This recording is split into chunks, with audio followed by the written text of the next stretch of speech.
Thank you.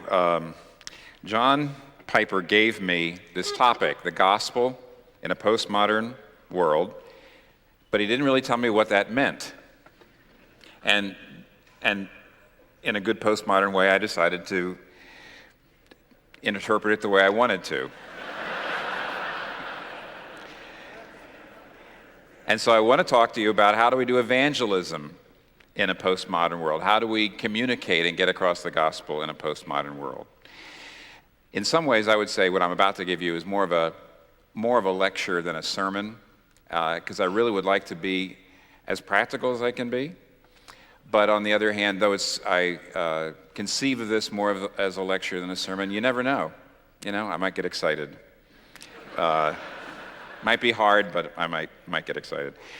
By way of introduction, I'd like to say, first of all, there's a crisis right now. The postmodern world presents a crisis to us with regard to evangelism, by way of introduction. And then I'd like to give you a 6-point approach, 6 principles or 6 points about how to go about doing evangelism in a postmodern world.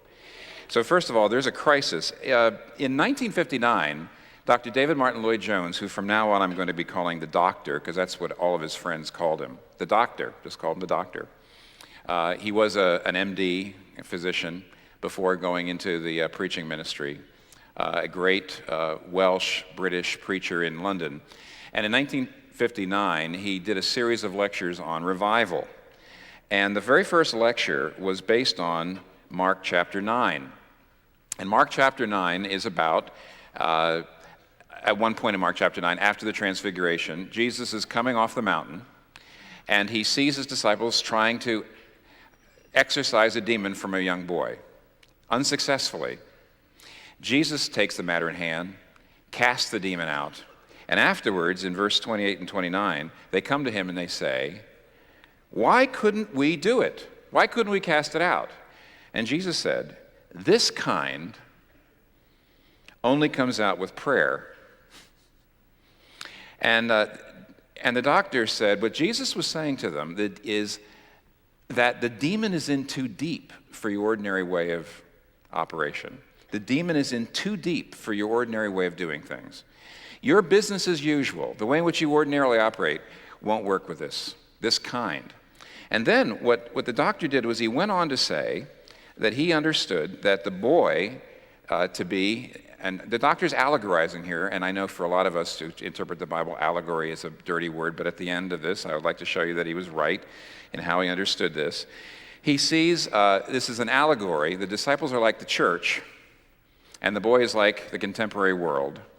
And here's what he said. "Here in this boy, I see the contemporary world, and in the disciples, I see the church of God.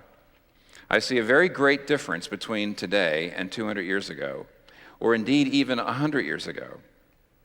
The difference in these earlier times was that men and women were in a state of apathy. They were more or less asleep. There was no general denial of Christian truth. It was just that people did not trouble to practice it. They more or less assumed it. And what evangelical ministry had to do in those times was simply to rouse them, to disturb them out of their lethargy. You needed a campaign to do that. You needed a program, and that's what was done. But the question is whether that is still the position. What is this kind? What is this kind? See, is the spirit of this age like the spirit of past ages? Is it the same? It is not. Let me break from the quote for a second. When I came to New York City, and I was trying to figure out how to preach in a place like that, I listened to the doctor's evening sermons.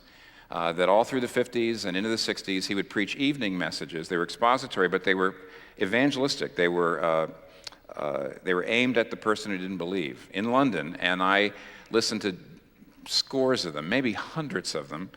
And if you ever listened to the doctor, you knew that one thing he was always pounding on was that this world is like the old world. It's always been filled with sinners. It needs grace. There's no difference. So for him to say this is really something.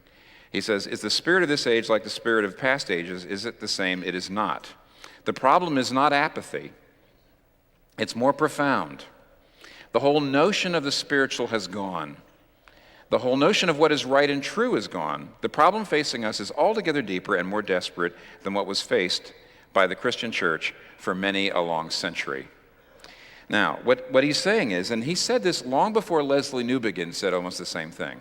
I find this kind of intriguing. Leslie Newbigin and the doctor are saying that the Western world is now a mission field. And it's a mission field in a way unlike any other mission field we've ever faced, because it's an ex-Christian mission field. And it's the first time the church has had to evangelize on a large scale a culture, Western culture, that used to be Christian and therefore in a sense is inoculated. Now, inoculation, you know what inoculation is? It's giving someone a little bit of the disease so they can't get the real thing.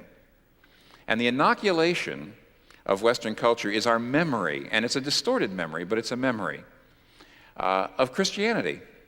And so the average person, at least in New York City, says, oh yeah, Christianity, I remember that's back when blacks had to be on the back of the bus, and when women could be beaten up by their husbands without consequence.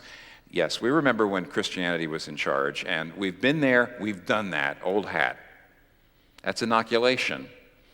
And the doctor is saying something has happened so that what won't work anymore is a campaign, a program, a gospel presentation.